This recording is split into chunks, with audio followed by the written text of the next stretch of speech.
Well, hello everybody. Welcome back to Heads Up Hockey. This is Jersey Joe once again. Thank you for following the podcast on YouTube, Anchor.fm, Spreaker, and so many others. And we are really in the final stretch of the NHL season for your New Jersey Devils and NHL as well. So, with that being said, the Devils have a home game coming up tomorrow. By the time this podcast is up, you probably watched it already.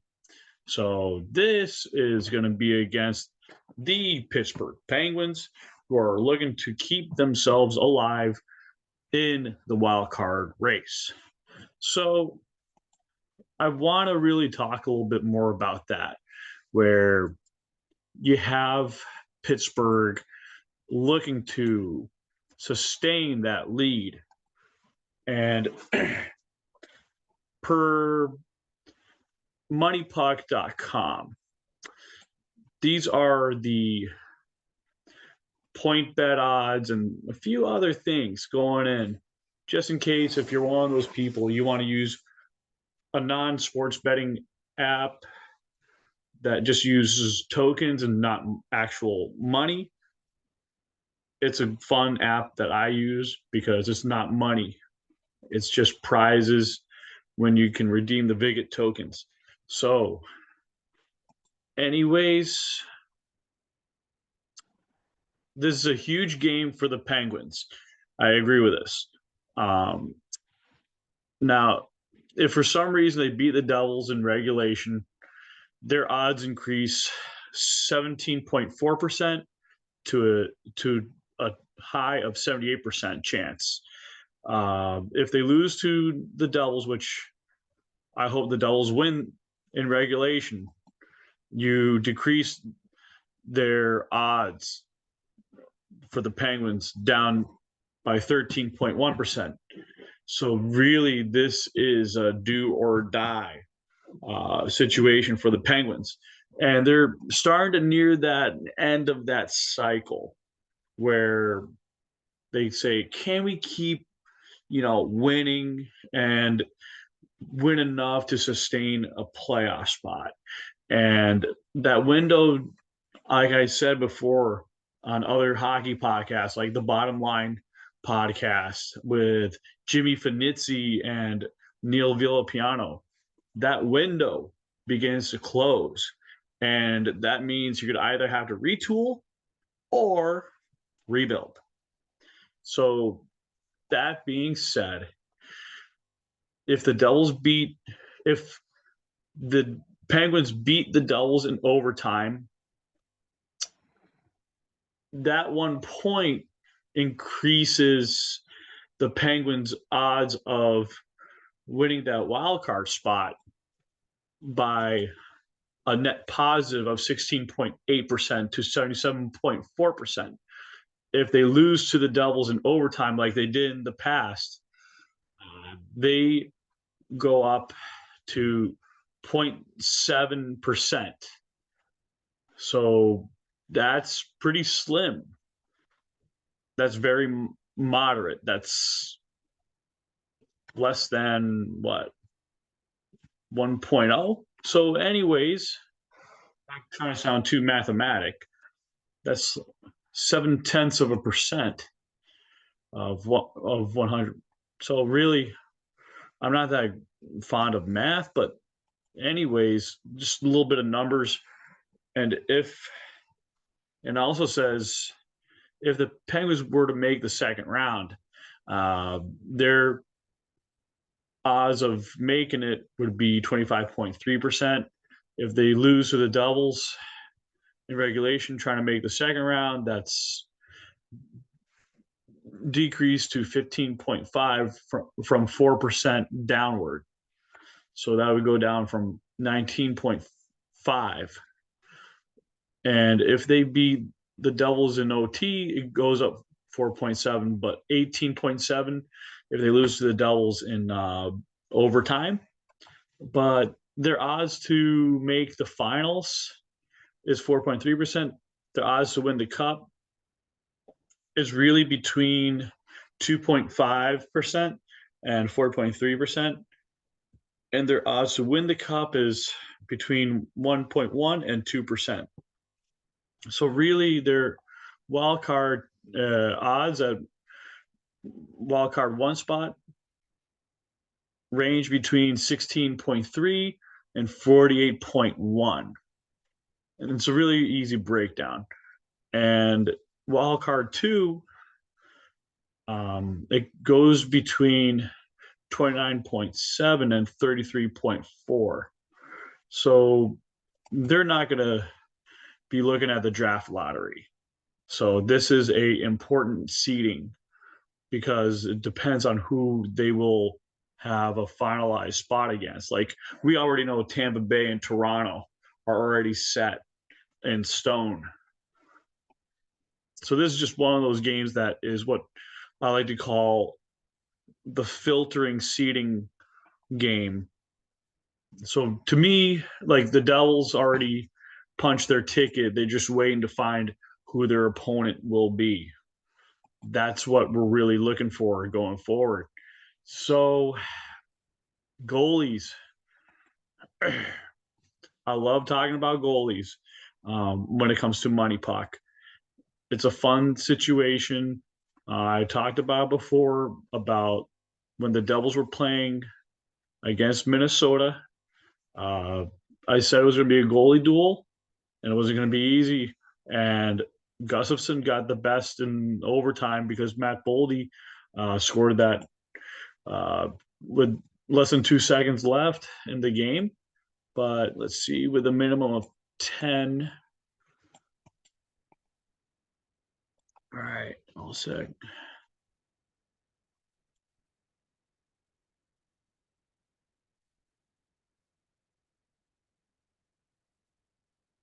But anyways,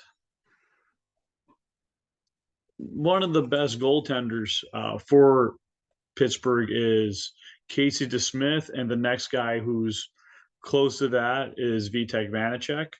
And if it weren't for the Devils sending Schmid back down because of the cap and having Blackwood back, they would have had Schmid being the best goaltender on the Devils and one of the best goalies with a minimum of 16, 17 games, and has actually been lights out uh, since last year.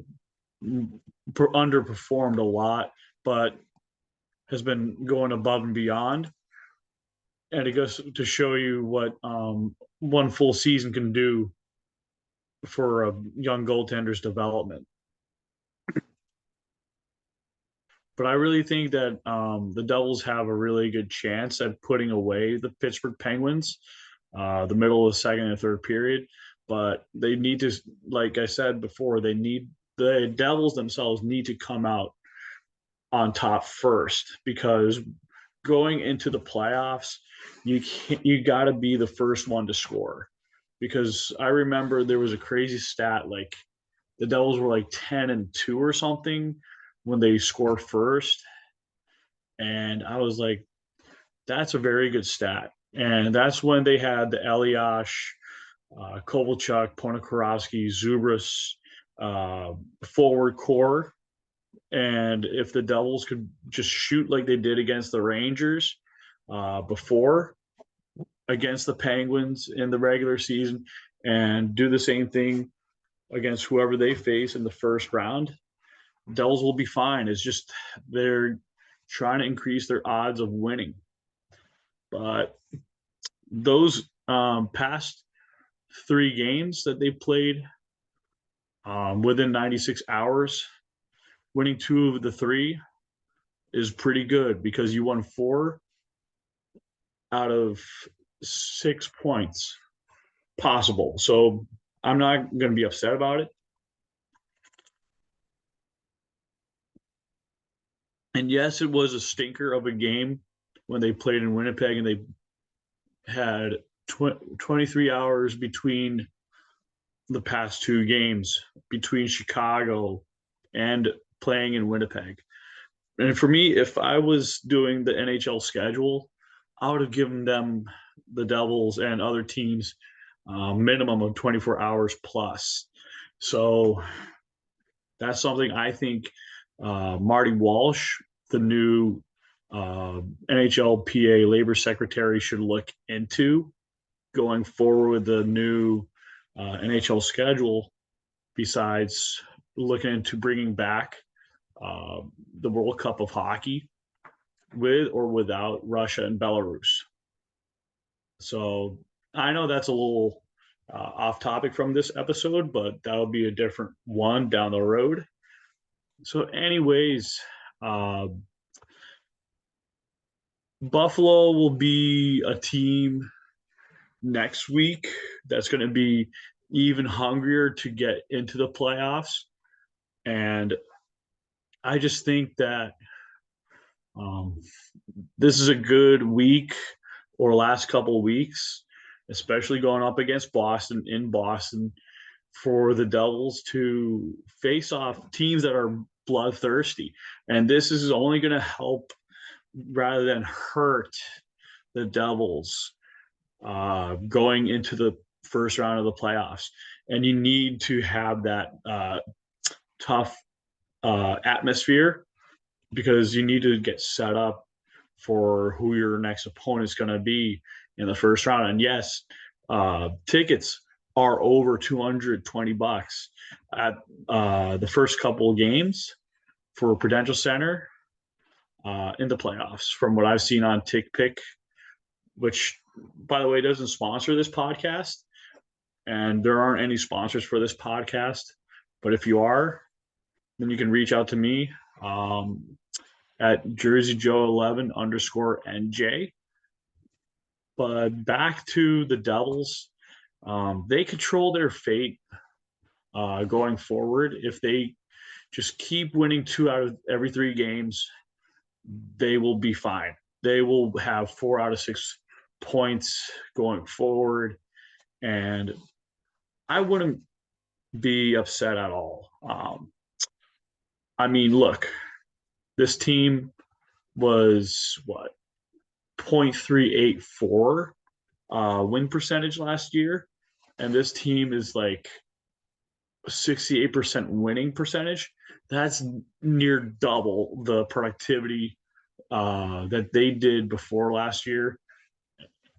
And yes, they were scoring a little less than 3 goals on average last year, but they were able to give up close to 3 to 4 goals last year. This year, just the opposite. They've been scoring more and letting in less. So that's something I saw on one of the Devils Facebook groups. And to me, it shows a testament to what this team has done within a year.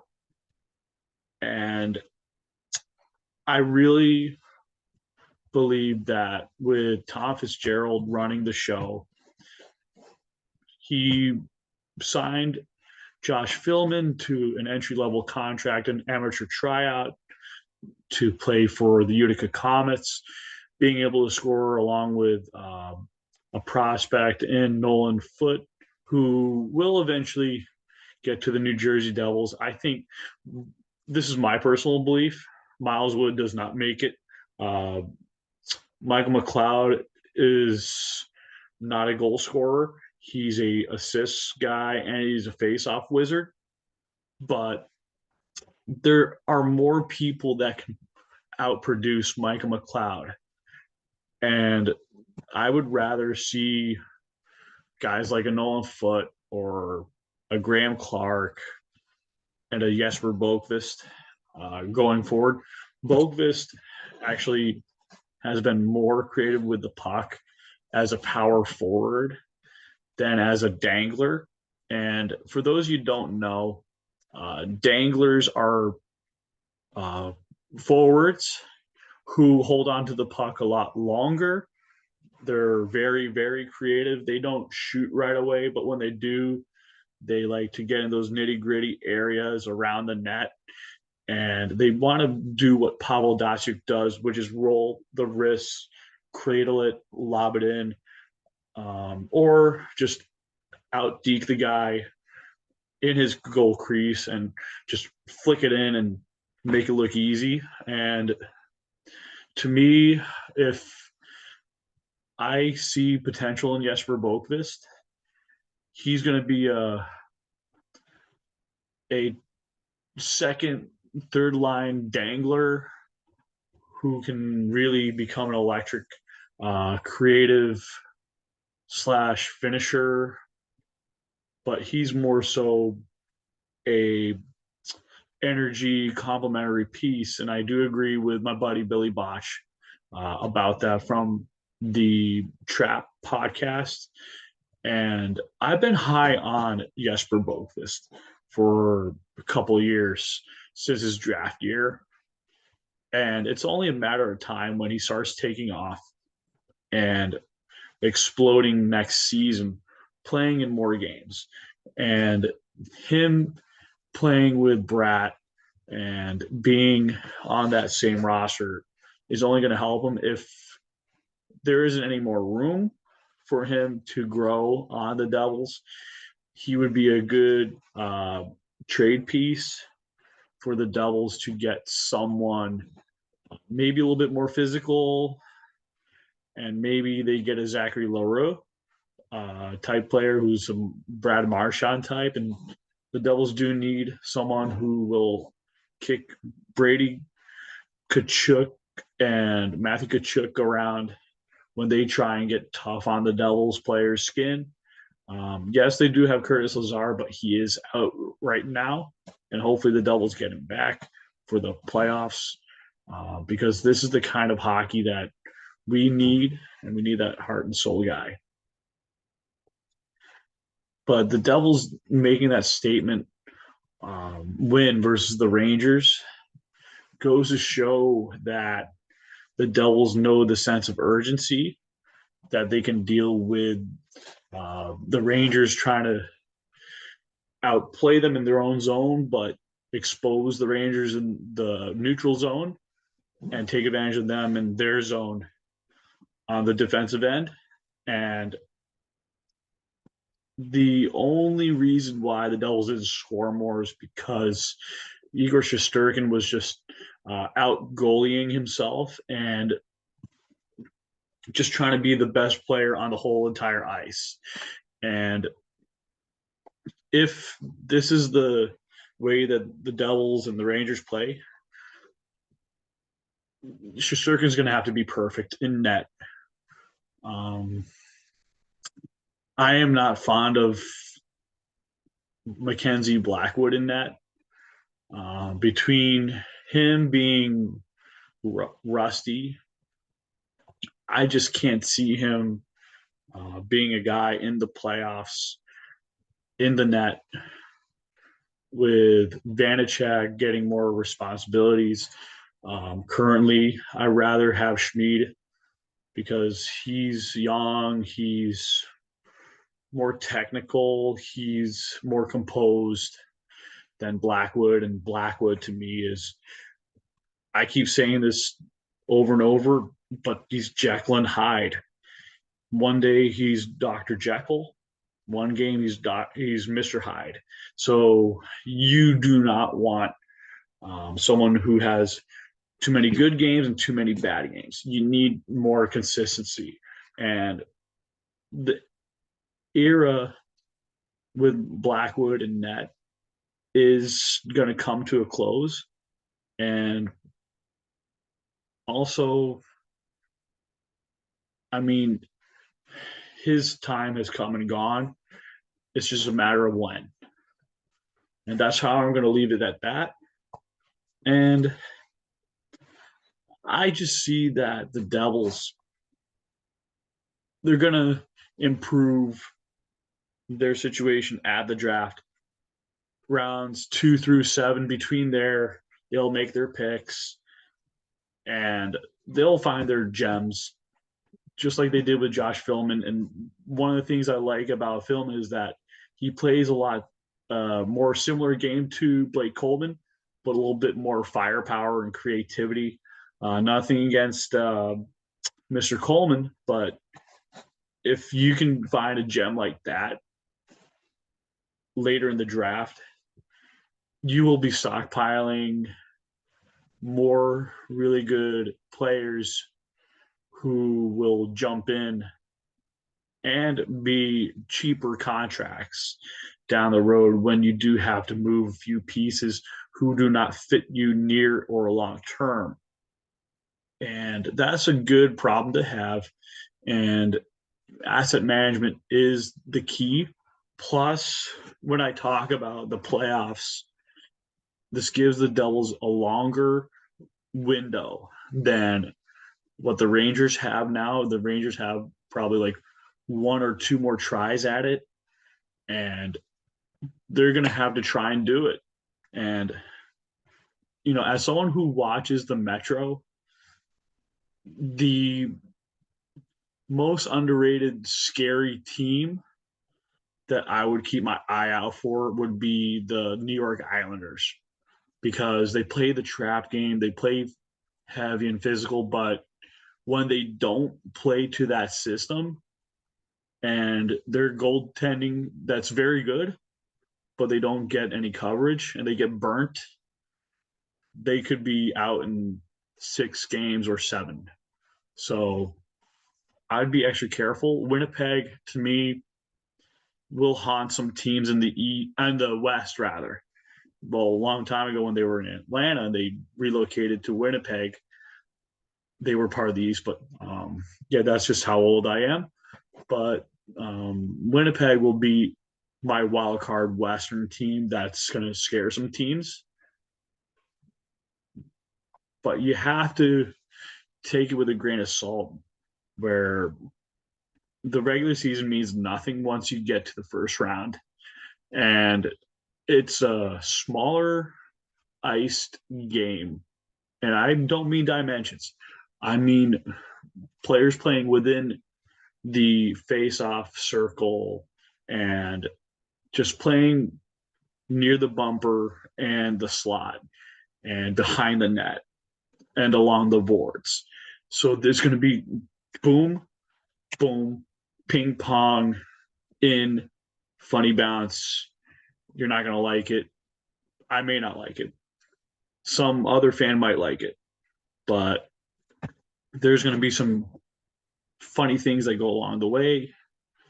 But I mean, for those of you who are listening, who are from Europe, Asia, wherever in the world, USA, Canada, please send in your responses here on YouTube, Twitter, Instagram at Joe of Jersey _ Joe of Jersey. And you can find me on any podcatcher possible and say hi to me at a Devils game or even just on YouTube here at Heads Up Hockey Podcast. So thank you for your support. Hit the thumbs up button. Give me a big high rating, 5-star rating if you like what you hear from the podcast. And this has been a really good day. Thank you so much, and let's go Devils.